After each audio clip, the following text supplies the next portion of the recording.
So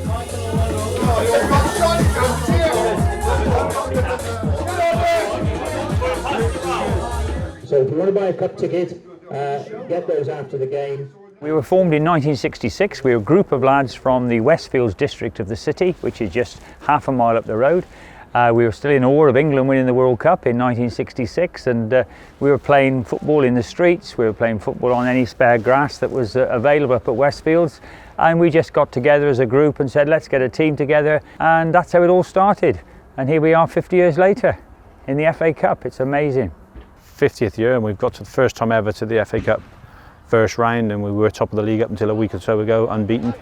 So if you'd have said that at the start of the season, with all the things that we've got going on in the next few weeks to celebrate the 50th, you know, you wouldn't have written it. It's taken so much to sink in, and I don't think we're really sinking in now. I mean, the publicity in the press for the club is fantastic, but behave. Oi. Somebody who's grown up watching the FA Cup when it was the only live match on the TV, to now be part of it in the first round proper is it's special, very special. Getting another home draw was just fantastic, and Curzon Ashton, yeah, it's a tough game, but like everything, you know, you don't get to this stage and have an easy game, so I think we're quite lucky, really. I think the majority of us were praying for a big draw, your Boltons, your Sheffield United, your Portsmouths, so there was a slight sense of disappointment, but we'll take anyone, you know, and we relish playing against teams that are in higher leagues than us and proving what we're worth. We've got to make sure that we're focused and ready for today's game.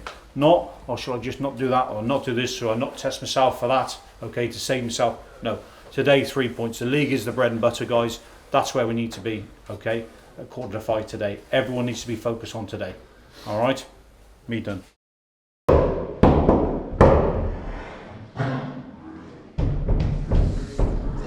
We had a disappointing start to last season. I think there was a lot of expectations with Hereford in our league, and you know, we failed to live up to it. We were poor last year, and then we brought in Andy Bevan as first team coach, and it just allowed me to go back to managing rather than trying to manage and coach.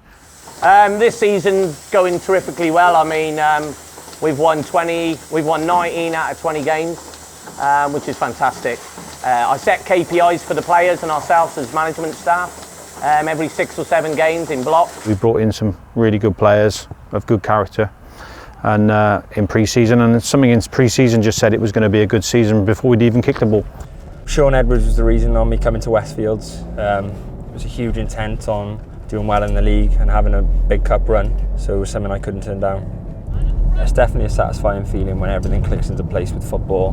We've had so much success this year from a really tough pre-season, but everything is clicking into place. We're gelling on the field, we're gelling off the field. We worked incredibly hard at pre-season on our style of play, and exceptional. I'm really, really pleased. The work ethic of the lads has been terrific. We've brought in a couple of players, but for me it's the players that were here last season. If you could see how we were last season to where we are now, they've gone to such a different level in terms of their professionalism. I know they're amateurs, they work in the day, as we all do, but we treat it professionally, and it's paying off on the pitch. Just when you're filming, make sure you don't turn round. In the little hole there is notes that are, as I'm thinking when I'm milking, of the team today, little things that we've got to go on, KPIs, little triggers. So make sure you don't see that, because the boys won't know the team till later. Being a civil engineer and balancing my work life around football is pretty tough and demanding at times. I'm pretty much working 7:30 in the morning till 6 at night, depending on if I've got a game or training in the week. If I'm training, I don't get home till sort of 10, 11 o'clock at night. And if we got an away game, it could be 1, 2 o'clock in the morning before I get home. So it is really tough balancing that time and managing to have some sort of personal life, you know. Get a typical Saturday. Saturdays are normally my busiest day.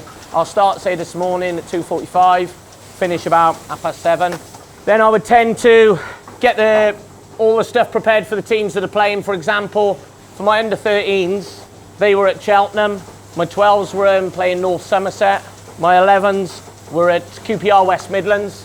And then my 10s and 9s would be down in Bristol. I would then get there and watch some of the game, hopefully all of it. I would then leave there, rush across to Westfields, wherever we're playing. Fortunately this season we've been at home a lot of the games so far.